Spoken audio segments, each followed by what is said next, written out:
Magandang araw po sa inyong lahat mga kababayan. Ako po si JDB, ang inyong kapanglingkod. Okay, so pag-usapan natin ngayon ito pong mensahe ni VP Sara kay Senator Amy, pang messenger lang, parang mga isip bata at marites lang. So kung ano po yung sinasabi ko sa inyo, ay nako, areho, yan. Ang sinabi ni Senator Amy Marcos noong nakaraan, di ba? January 17, sabi niya, sinabi ko naman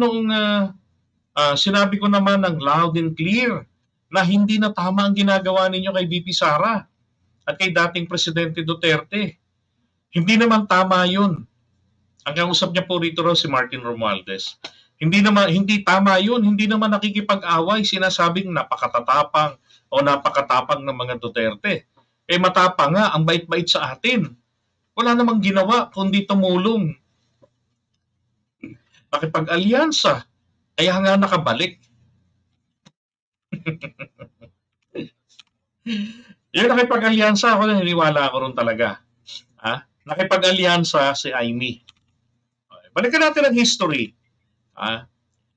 2009, PRRD or Mayor Duterte left PDP Laban. That was 2009. So from 1987, when he was appointed ni Cory Aquino ng PDP Laban sa pagiging OIC Vice Mayor ng Davao City. Dati siyang piskal. Ngayon naman, ang ginawa naman niya, umalis siya noong 2009. Now, 2015, I meet together with the yellow PDP Laban, kapartido ni Cory Aquino, punta sila kay PRRD. Look at her collaboration with these people. At hinimok nilang kumandidato. Bakit kanyo?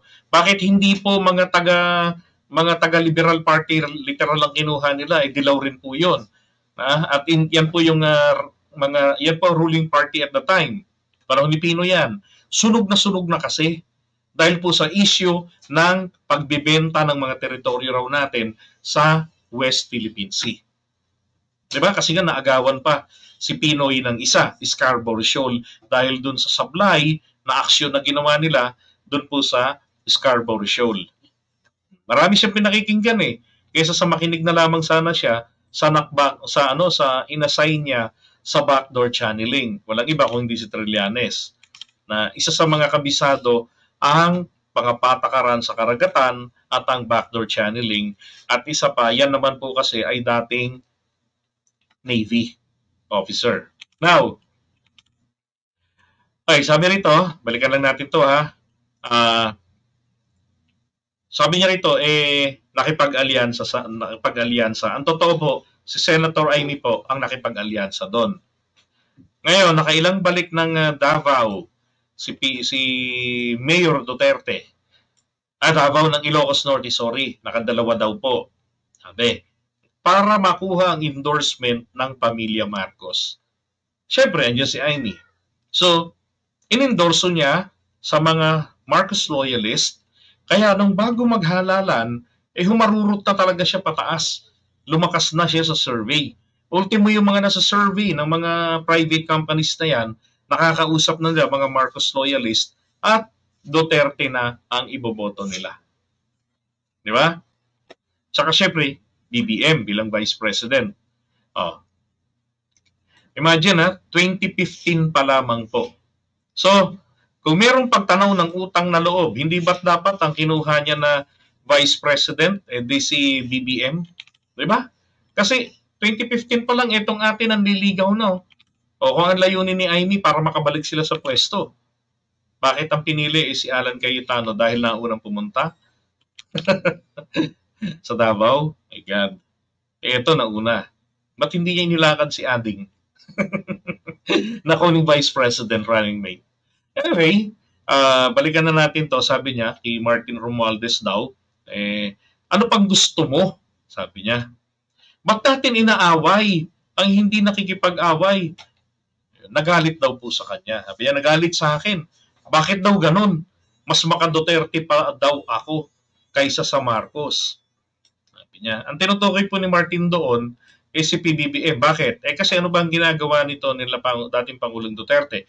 Bago pa lamang po magsimula ng campaign period, siniraan niya na ng siniraan yan. Di ba? Pagkatapos lang ng mabuo ang unit team, hindi pa unit team, mabuo yung tambalang BBM Sara.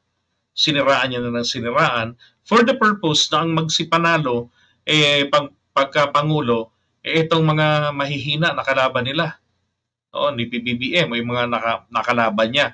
Para pala kapag dini-stabilize nila, madaling mapabagsak. Kasi walang solid na na suporta mula sa ground, 'di ba? At magagamit niya ang suporta ng mga loyalista.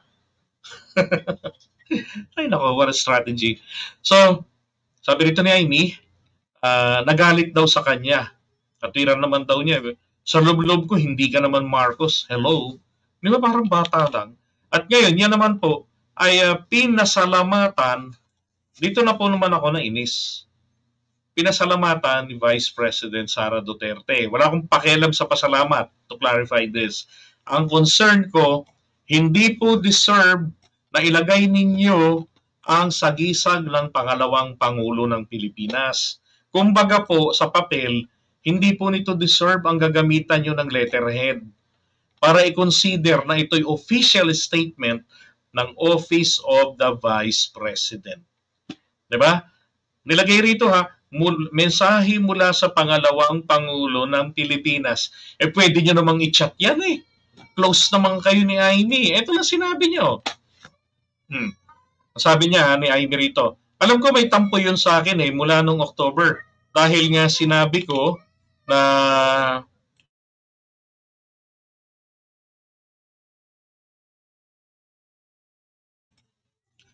excuse me.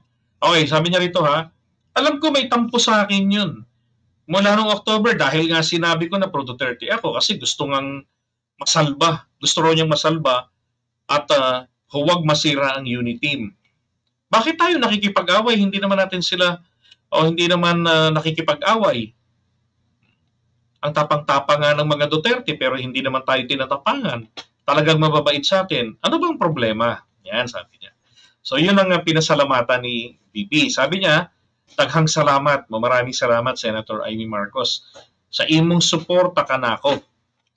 Sa inyong suporta, sa amin, sa aming pamilya, sa mga Davaoenyo, hindi ko naiintindihan, I'm not Bisaya. O katibok ang syudad sa Davao. Prinsipyo lang ang meron kami, wala nang iba. May isang salita para sa kapakanan ng bayan. Ito lang ang pinagmamalaki namin, pagpalain kanawa ng Senior Santo Niño. Nabuhay ang Pilipinas, anak ng baka. Pati ba naman yung kapistahan ng Senior Santo Niño, sinakyan pa sa pamumulitika. Alam niyo, parang lang di ba? Parang bata lang na, mare message ko Okay, mare reply mo. Di ba? Hindi deserve na gamitin dito, ilagay yung bilang opisyal. Kasi siya mismo pwedeng personal text message or phone call. Hello, mare. Thank you sa panig mo sa amin at saka sa pagsita mo kay Tambaluslos, sabi ni Bibi Sara. Di ba? Pwede naman ang ganun Ba't kailangan nakalagay ron sa official Facebook page ng Vice President? Baka sasabihin na naman ninyo, hindi naman ako naglagay niyan, yung handler ko, yung admin ng page, yung mga palusot at tulad nung kay Amy. May admin daw, hindi raw kasi siya yung mahawak nun. Bakit yung pinapayagan na maglagay ng gano'n, di ba? Pero, para sa akin po, hindi ho na dapat na kailangan pang ganyan at, di ba? Parang ang dating po nito ay kabangga ni Speaker Martin Romualdez ang Office of the Vice President. Di ba? Sa panggagatong ng kanyang insan, si Senator Amy Marcos, na ang dating po muli ay pinagtutulungan siya ngayon nitong dalawa, ni insan at ni VP. Ay nako, politika nga naman talaga rin sa Pilipinas, grabe. Ang layo-layo pa ng halalan. Well, tingin ko naman why is it Amy is doing this? It's not because yung sinasabi ng iba, she's not a Marcos. Para sa akin naman po, magpaano na siya, magpa-DNA na siya para matiyak talaga, masiguro na masagot na rin yung matagal ng isyung ganito. Diba? Tuwing siya ay, lagi kasi siya sutil, suwail, palagi, taliwas, deviate lagi siya sa pamilya niya, maski nung kabataan pa. O. Ngayon, para ho, tsaka yung itsura, yun ang sinasabi ng iba. So ngayon, para ho, alam kong masakit yan sa mga loyalista. Pero, pati man ako napa-research pero para ho masagot ito, kasi sabi ron, paiba-iba sa mga mababasa natin, yung mga petsa. So, DNA na para malaman na talaga anak ba talaga siya ni Apo Lakay, 'di ba? O kung siya nga ba talaga ay si Amy Lacson daw, 'di ba? Para malinaw na. Kasi kakaiba 'di ba? Yung kapatid, yung dalawa, magkapareho, like-minded, pareho ng behavior, pareho ng magkamukha. Ito hindi nakamukha, taliwas pa. Yung parang sinasabi ni Isko Moreno nung araw, mga talipandas kayo. Di ba? Pasabay ganun. Ay, totoo naman ho yan. Bagsak talaga yung survey niya. Magmula sa, dati ho last year ito, nasa pang 5 pwesto siya. Parehong kumpanya rin po yung tinutukoy ko rito. Ito yung, pangalan nito, Tangere, no? Na pang-5 siya doon. Abay, ngayon napupunta na po siya sa pang-9. Oh, ay nako. 'Di ba? Imbis na isitahin niya yung mga pagdi-destabilize, yung hindi mga magandang pananalita dahil kaibigan niya naman tong mga to, 'di ba? Baliktad eh. Ang dapat diyan, no, for Senator Amy Marcos, hindi ko sinasabing kampihan niya yung kapatid niya. Ang sinasabi ko lang naman din dito, huwag namang marites. Dahil unang-una, wala namang sinasabi si Martin Romualdez na gusto niyang magpresidente sa 2028. Although may karapatan naman kahit sino basta pasok sa requirements ng Constitution. Now, kung ipinipilit naman ni Amy nakakandidato, nakausap niya ba si Martin? Natanong ba niya ito? Natatakbo sa pampanguluhan sa 2028? At kung tatakbo naman, bakit kailangan kontrahin niya ng kontrahin? Diba?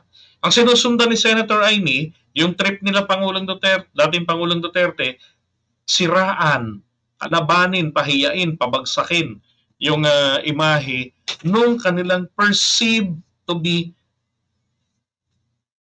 foe ni VP Sara sa 2028 sa pagtakbo nito sa pampanguluhan. Tapos dinideny na naman nila, sasabihin, wala naman siyang balak magpresidente. Sabi ko nga, wag na magtakbo dyan, pabayaan mo na yung kay Martin.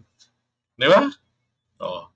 Parang parang batang maliit yung isa. Nakakalungkot na nakakayamot sapagkat tong dalawang ito, they are actually perceived to be the strongest candidate for presidential and vice presidential position sa 2028. Yan ang totoo. Diba? Kaya lang, kung ganitong klaseng mag-isip, ganitong klaseng maglaro,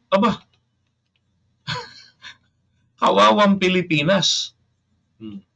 Pagka ganyan, dapat ang taong bayan dyan, mag-isip naman ng maayos. Hindi yung porkit Marcos yan kasi. Marcos lang sa kalam. Sarap iuntog yung ulo no? Hindi iniisip yung kinabukasan ng bayan niya baka nga mamaya, ang ending nito, yan pa yung magpakulong kay BBM Di ba? O, sabihin, sige, ako testigo. Ay, nako. Kaya dapat kayo mag-isip-isip